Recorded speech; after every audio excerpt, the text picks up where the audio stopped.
Hello my beautiful souls, welcome to my YouTube channel tarot with Shivi triple eight. यार कैसे हैं आप सभी लोग? आई होप आप सभी लोग बहुत अच्छे हैं, बहुत अच्छे से अपना इना वर्क कर रहे हैं। चैनल पर आए तो रिक्वेस्ट करूंगी सब्सक्राइब करें इस चैनल को। वीडियो पसंद आता है तो like this video.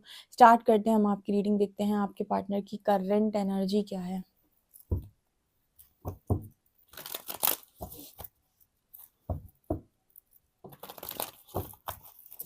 Please guide करें एंजल्स, मेरे व्यूअर्स के पार्टनर्स की करंट एनर्जीज क्या है।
कार्मिक पार्टनर पेशेंस।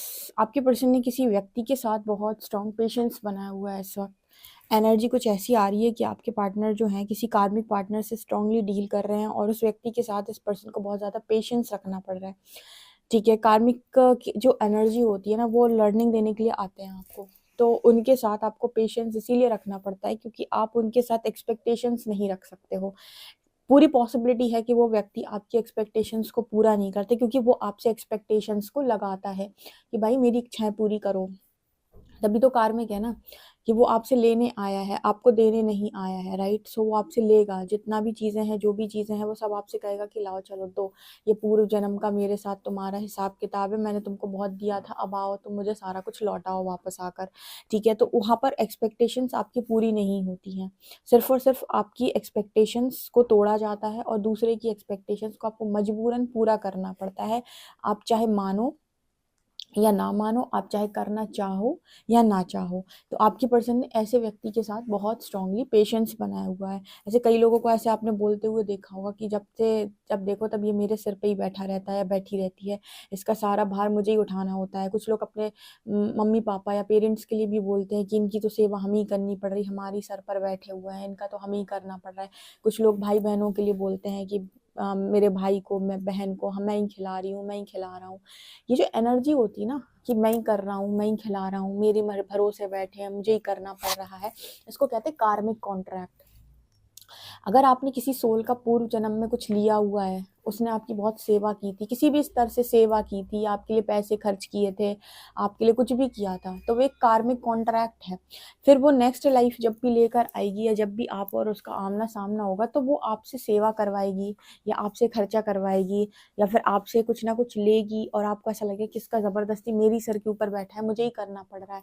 वो इसीलिए बैठा हुआ है क्योंकि उसके साथ आपका कार्मिक कॉन्ट्रैक्ट है, आपके लिए करके बैठा है वो इंसान, तो आपको मजबूरन करना पड़ेगा उसके लिए, चाहे आप करना चाहो या ना करना चाहो। प्रकृति ऐसी रचना करेगी कि वो व्यक्ति आप ही के साथ में रहेगा, आपको ही करना पड़ेगा। कुछ लोग अपने पेरेंट्स का नहीं करना चाहते, लेकिन फिर भी पेरेंट्स उसी लड़के या उसी मतलब उसी के बहू के पास रहते हैं कि भाई तुमको ही करना पड़ेगा। ऐसा इसीलिए होता है क्योंकि वो सोल कॉन्ट्रैक्ट तुम्हारे साथ है, तुमने ही सबसे ज्यादा खाया है उसका, तो तुमको ही लौटाना पड़ेगा। इसी तरीके से आपके पार्टनर की एनर्जी कार्मिक पार्टनर के साथ बहुत पेशेंस बनाया हुआ है। और ये भी इसमें एक चीज और होती है, जब तक आप उसका पूरा हिसाब किताब बराबर नहीं कर दोगे, वो तुम्हारी लाइफ छोड़कर भी नहीं जाएगा। तुम कितना भी कोशिश कर लो कि ये तुम्हारी जिंदगी छोड़ के चला जाए, कोई भी सोल, कोई भी, जरूरी नहीं वो पार्टनर से ही रिलेटेड हो, कोई भी इस दुनिया की सोल तुम्हारे सिर के ऊपर बैठी हुई है और तुमसे खर्चा करवा रही है, तुमसे तुम्हारा ले रही है सब कुछ, और तुम चाह रहे हो कि तुम्हारी जिंदगी से चली जाए, पर नहीं जा रही है। वो तब तक नहीं जाएगी जब तक वो अपना पूरा हिसाब किताब नहीं कर लेती। तुम्हें उसने 1000 का दिया था तो 1000 का ही लेकर जाएगी तुमसे पूरा। ठीक है, इसको कहते हैं कर्मों का हिसाब किताब। तो आपके पार्टनर ने भी पेशेंस बहुत ज़्यादा बनाया क्योंकि आपके पार्टनर को ये चीज़ समझ में आ गई कि मैं कोई कर्म भुगत रहा हूँ और मुझे इस चीज़ को कम्प्लीटली खत्म करना है। ठीक है, इसको काटना ही पड़ेगा मुझे, मेरे पास कोई ऑप्शन नहीं है।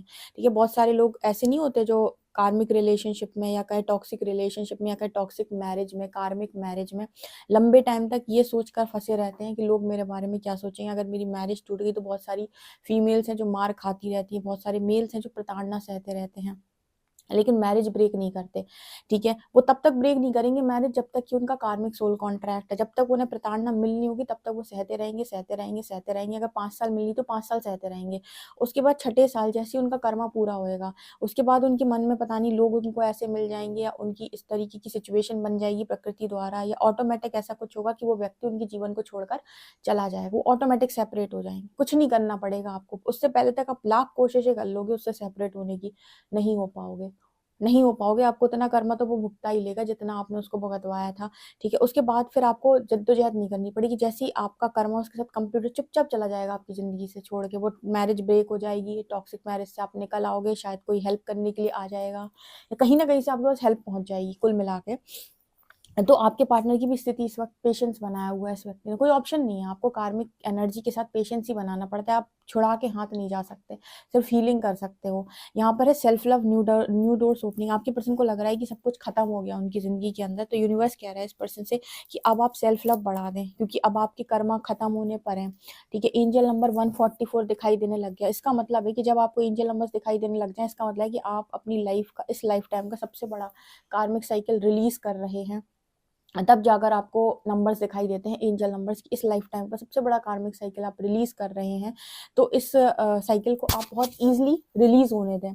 ठीक है, और भरोसा रखें कि हम आपके साथ में हैं और आप अकेले बिल्कुल भी नहीं, और आने वाले समय में आपके लिए नए दरवाजे खोले जाएंगे। एक फ्रेश एनर्जी में ले जाने के बाद आपको नए दरवाजे खोले जाएंगे। तो इस पर्सन से जैसे कहा जा रहा है कि अपना सेल्फ लव बढ़ा दो अब आप। ठीक है, अब आप खुद से प्यार करना सीखो। बहुत कर लिया आपने लोगों के लिए, क्योंकि जब आप कार्मिक एनर्जी को डील करके निकलते हो ना, तो उस वक्त आपकी एनर्जी बिल्कुल लो हो जाती है और फिर आपको लगता है कि अब मेरे लाइफ में कुछ बचा नहीं है। तब वहां से यूनिवर्स आपको सेल्फ लव करना सिखाता है कि आप सेल्फ लव करना स्टार्ट करें। आपने बहुत कर लिया लोगों के लिए, आपने जो कुछ भी किया या जितना भी आपको करना था इसलिए करना था क्योंकि आपका कार्मिक एनर्जी है, ये आपके कर्म बंधन हैं जो आपको दिखाई नहीं दे रहे, लेकिन ये पूर्व जन्म से आते हैं। कल किसी ने मुझे रीडिंग में बोला था पूर्व जन्म को हम नहीं मानते। मत मानो भाई, आपको कौन कह रहा है मानो। ठीक है, इस दुनिया के अंदर अगर पूर्व जन्म जैसा कुछ नहीं होता ना, तो सारे लोग एक जैसे होते। ठीक है, सबके पास एक जैसा पैसा होता, सबके पास एक जैसी खूबसूरती होती, सबके पास एक जैसे हाथ पैर होते, सबके पास एक जैसे घर गाड़ी बंगले सब कुछ होते। इस दुनिया में इतने डिफरेंसेस है, कोई फुटपाथ पे रह रहा है, कोई महलों में रह रहा है। ठीक है, किसी के पास हाथ पैर भी पूरे नहीं है, किसी के पास इतनी खूबसूरत बॉडी है। ठीक है, किसी को अलग तरीके की चीजें मिली, किसी को पेरेंट्स नहीं मिले, किसी को पेरेंट्स इतने भव्य पेरेंट्स मिले हुए हैं, किसी को टॉक्सिक पेरेंट्स मिले हुए हैं। तो सबको ना जो कुछ भी चीजें प्राप्त हो उनके कर्म बंधन के अनुसार प्राप्त है। तो तुम्हें मानना है तो मानो, नहीं मानना है मत मानो, लेकिन तुम्हारा मुंह चलाने से कुछ होगा नहीं यहाँ पे। ठीक है, गलत लैंग्वेज यूज करने से भी कुछ नहीं होगा। ठीक है, बदतमीजी से बात करने से भी कुछ नहीं होगा। ठीक है, सो ये एनर्जी होती है। ओके, तो यहाँ पर आपके पार्टनर को यही बोला जा रहा है कि अब आप अपना सेल्फ लव बढ़ा दें, कि जो होना था वो तो होना ही था और वो अब मतलब होने के लिए है ही, खत्म होने के लिए है, क्योंकि यहाँ पर कोर्ट हाउस की एनर्जी है। तो पेशेंस जैसे बना कर रखा है वैसे बनाओ। इसके अलावा आपके पर्सन को डर लगता है, या तो बचपन के डर है या फिर अपने बच्चे को लेकर डर है। हो सकता है ये person single parent, single mother, single father हो, या फिर जिनके साथ इनकी मैरिज हुई है वो एक टॉक्सिक कार्मिक पार्टनर है इनका, जहाँ पर इनका कोई बच्चा भी हो सकता है। Kids are present in the situation, आप देख सकते हो लिखा है kids are present in the situation. तो आपके पर्सन को किसी बात का डर नहीं है, सिर्फ और सिर्फ अपने बच्चे की टेंशन है। ठीक है, कुछ लोगों की मैरिज भी हो जाती है कार्मिक पार्टनर से। यहाँ पर मैरिज भी आज के टाइम में बहुत ज़्यादा बड़ा, कहते हैं कि बहुत ज़्यादा बड़ा क्या है, स्कैम है। ठीक है तो यहाँ पर वो एनर्जी निकल के आ रही है। ओके, सो आपके पार्टनर की एनर्जी है एंजल नंबर 144। 144 यहाँ पर ये दिखा रहा है कि आपके पर्सन को ये बोला जा रहा है कि आप चोजन वन है। एक्चुअली ना इंसान ये पूछने की कोशिश करता है यूनिवर्स से कि मेरी जिंदगी में जो इस तरीके की चीजें हुई हैं, घटनाएं हुई हैं, या इतना जो मुझे तोड़ा गया है, इसके पीछे रीजन क्या है।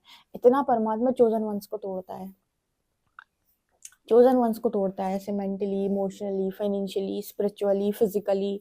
ठीक है, बीमारियों से, या फिर हार्ट ब्रेक से, या फिर कहें कि मेंटल इश्यूज। ठीक है, मेंटल टॉर्चर देके या इमोशनल टॉर्चर देके किसी भी तरीके से यूनिवर्स तोड़ता है चोजन वंस को। रीजन होता है कि वो ईगो सेल्फ डिस्ट्रॉय करना है उस बंदे का। तो रीजन कुछ भी बन सकता है, लेकिन ईगो सेल्फ हटनी चाहिए। तो आपके पर्सन को भी यही दिखाया जा रहा है एंजल नंबर 144, आप एक चोजन वन है। एंड यहाँ पर एनर्जी है कोर्ट हाउस की, judgment is coming, justice will be serve to the situation. आपके पर्सन को ऐसा लग रहा है कि उनके साथ इनजस्टिस हुआ है, वो जिस एनर्जी में फंस गए वहाँ पर उन्होंने बहुत देने का प्रयास किया है, उसके बाद भी जैसे वो इंसान को वो खुश नहीं कर पाए। तो यहाँ पर यूनिवर्स इस पर्सन को ये रियलाइज़ करवा रहा है कि वो आपका पास्ट लाइफ कर्मा है, जो आपको लग रहा है कि मैंने उस व्यक्ति को बहुत दिया, उसके लिए बहुत किया, लेकिन उसके बाद भी उसने मेरा कोई साथ नहीं दिया। इसका रीज़न ये है कि आपको उसका जैसे कहते हैं, आप उसके 1000 रुपये लेकर बैठे हो तो उसके 1000 रुपये आपको लौटाने पड़ेंगे, आप उसका लेकर भाग नहीं सकते। लोग कहते हैं ना, मैं स्टक हूँ सिचुएशन में, मैं भाग नहीं पा रहा हूँ। रीज़न स्टक होने का यही होता है कि आपका कर्मा भी पेंडिंग है। आप अच्छा हो चाहे बुरा, देखो मैं ये नहीं कहती कि बुरा ही पेंडिंग होता है, अच्छा भी बहुत समय पर पेंडिंग होता है। आपको अभी अच्छा भुगतना है उस व्यक्ति के साथ, तो आप उससे एक पतली सी डोर से बंधे हुए रहोगे कि अभी आप भाग नहीं पाओगे, आपकी एनर्जी स्टक रहेगी उतने समय तक जब तक कि आप किसी कार्मिक एनर्जी में हैं, अच्छी या बुरी। ठीक है, तो ये एनर्जी यहाँ पर निकल के आ रही है। तो कोर्ट हाउस यहाँ पर ये दिखा रहा है कि आपके पर्सन की हो सकता है कुछ कोर्ट कचहरी की चीज़ें चल रही, या फिर यहाँ पर एक जस्टिस की एनर्जी है कि जो कुछ भी हो रहा है ये आपके पास लाइफ से उठ के आ रहा है। सो आपको यहाँ पर इस चीज़ को बहुत ही ज़्यादा पॉजिटिवली लेने की ज़रूरत है कि अब ये प्रोसेस हमेशा के लिए खत्म हो जाएगा, या फिर कहें कि ये सारी चीज़ें जो भी हैं वो आपकी ज़िंदगी के अंदर हमेशा के लिए ख़त्म हो जाएंगी। कोई भी कर्मा से आपको फर्दर डील नहीं करना पड़ेगा फ्यूचर में। ठीक है, इसके अलावा manifestation separation is an illusion. आपके पर्सन को लग रहा है कि अब तो वो आपके पास भी नहीं आ सकते, क्योंकि आप दोनों के बीच में सेपरेशन हो चुका है। तो यूनिवर्स इस पर्सन को रियलाइज़ करा रहा है कि आप दोनों के बीच में सेपरेशन एक इल्यूजन है। आपका कनेक्शन दोबारा मैनिफेस्ट हो जाएगा जब हम कहते हैं एक सोल दो बॉडीज में है, या फिर हम कहें कि कोई हाई लेवल ऑफ सोलमेट है, तो उसकी मैनिफेस्टेशन आपकी मैनिफेस्टेशन सेम ही होगी। ठीक है, आप दोनों की मैनिफेस्टेशन जब डिफरेंस हो जाती है, दोनों डिफरेंट दिशा में सोचते हैं, उसका कारण कर्मा होता है। कोई कार्मिक एनर्जी बीच में जब आती है तब आप दोनों का जो माइंड सेट है वो अलग अलग दिशा में काम करने लगता है, और आप दोनों के बीच में सेपरेशन क्रिएट हो जाता है, जो कि एक इल्यूजन होता है। जैसे ही वो कर्मा रिजॉल्व होता है, आप दोनों फिर से सेम चीज़ को मैनिफेस्ट करने लगते हो, आपको क्लैरिटी मिल जाती है, और आपका मैनिफेस्टेशन फिर से काम करने लगता है, और फिर से वो सेपरेशन आपका दोबारा से रीयूनियन में चेंज हो जाता है। तो सेपरेशन कोई बड़ी चीज़ नहीं है, सेपरेशन एक इल्यूजन है इस दुनिया के अंदर। अगर कोई व्यक्ति ये चीज़ मान ले कि इस दुनिया में होता वही है जो कर्म के आधार पर सही है, तो व्यक्ति के आधे दुख उसी दिन खत्म हो जाएंगे, क्योंकि होगा वही जो आपने कर्मों के हिसाब से किया हुआ होगा। तो ऐसा नहीं है कि आपको बुरा मिला है तो अच्छा नहीं मिल सकता। आज आपकी उम्र निकल गई है तो आपकी कल शादी नहीं हो सकती। आज आपकी शादी जल्दी हो गई है तो आपकी दूसरी शादी नहीं हो सकती। ठीक है, आपको बच्चे नहीं हो सकते, ये नहीं हो सकता, वो नहीं हो सकता। ये सब जो सारी चीज़ें हैं, ये सारी दुनिया फॉलो करती है, सांसारिक चीज़ें हैं जहाँ पर दुनिया सोसाइटी इन चीज़ों को फॉलो करती है।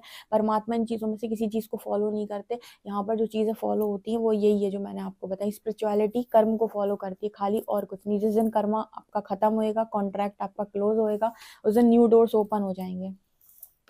अब ये किसी भी उम्र में हो सकते हैं, ज़रूरी नहीं है कि 30 की उम्र में हो कि 40 की उम्र में हो, किसी भी उम्र में ये डोर्स आपके लिए ओपन हो सकते हैं। ठीक है, तो ये एनर्जी यहाँ पर निकल के आ रही है। चलिए देखते हैं टैरो क्या बताते हैं।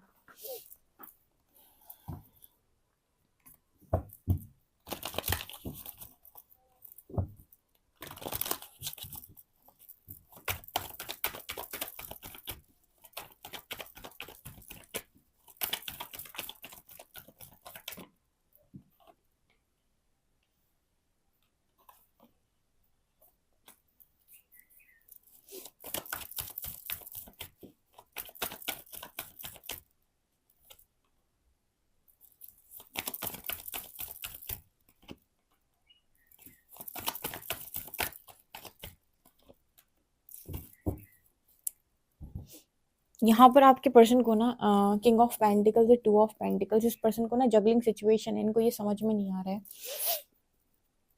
कि अब करियर में क्या करें, आगे कैसे आगे बढ़ें। ठीक है, बहुत ज़्यादा इस पर्सन की जो लाइफ है डिस्टर्ब हो गई है, क्योंकि अब करियर को लेकर एक टाइम पर ये पर्सन बहुत ज़्यादा पैशनेट थे, लेकिन जब से इनकी लाइफ के अंदर एक कार्मिक एनर्जी आई है, करियर में ये थोड़ा डिस्टर्ब हो गए हैं, और जिस तरीके से बड़ी चीज़ों को करना चाहते थे, जगलिंग सिचुएशन आ गई है। इस पर्सन को समझ में नहीं आ रहा कि करियर में किस तरीके से आगे बढ़ा जाए, तो वहाँ पर भी बहुत ही डिस्टर्बेंस चल रहा है। ठीक है, तो यहाँ पर ये है कि यूनिवर्स इस पर्सन से बोल रहा है कि अब आप रियलिटी चेक्स लें और रियलिटी में आए, डिसेप्टिव एनर्जी खत्म करें, अपने भीतर से दिखावा निकाल दें और रियल जिंदगी को जीना शुरू करें। तो हम आपको रियल हैप्पीनेस और रियल अबंडेंस दें जो आपको सोल से खुशी देती हो। लेकिन अगर अभी भी आपने फेक जिंदगी को चूज किया या फिर दिखावा चूज किया, तो फिर से आप दुनिया को दिखा लेंगे कि आप बहुत खुश हैं, लेकिन आपकी ज़िंदगी में आपको सुकून नहीं मिलेगा जीवन के अंदर। सुकून उसको मिलता है जो सुकून को चूज़ करता है कि मुझे दिखावा नहीं करना, मुझे रियलिटी में खुश रहना है, तब जाकर यूनिवर्स आपको आपका बेस्ट वर्ज़न बनाता है। तो चॉइस आपकी है, ऐसा यूनिवर्स इस पर्सन को समझाने का प्रयास करें कि चॉइस आपकी है, ठीक है? आप कैसे अपनी ज़िंदगी के अंदर करियर को देखते हैं। एक ऐसा करियर देखते हैं जहाँ पर आप पीसफुल एनर्जी में हैं, या फिर एक ऐसा करियर देखते हैं जहाँ पर दुनिया तो आपको देख रही है कि हाँ, आप ठीक कर रहे हो, लेकिन आपको कोई खुशी नहीं है, आपको कोई मज़ा नहीं है। आप अपनी पैशनेट लाइफ़ को जीना चाहते हो, अपने काम को एन्जॉय करना चाहते हो, तो आप बताओ, फिर आप रियलिटी चेक्स लेना चाहते हो तो बताओ। अगर अभी भी आपको लगता है कि नहीं, आपको दिखावे की ज़िंदगी जीनी है, आपको एक मुखौटा पहन के ज़िंदगी को जीना है, तो ये आपकी इच्छा है। फिर आप ऐसे जिएँगे, दुनिया आपको देखकर बहुत ज़्यादा खुश होएगी, लेकिन आप खुश नहीं हो पाएँगे। ये एनर्जी यहाँ पर निकल के आ रही है। सो चॉइसेस हमेशा राइट बनाएँ। वीडियो पसंद आए तो like this video, subscribe my channel. Thank you guys.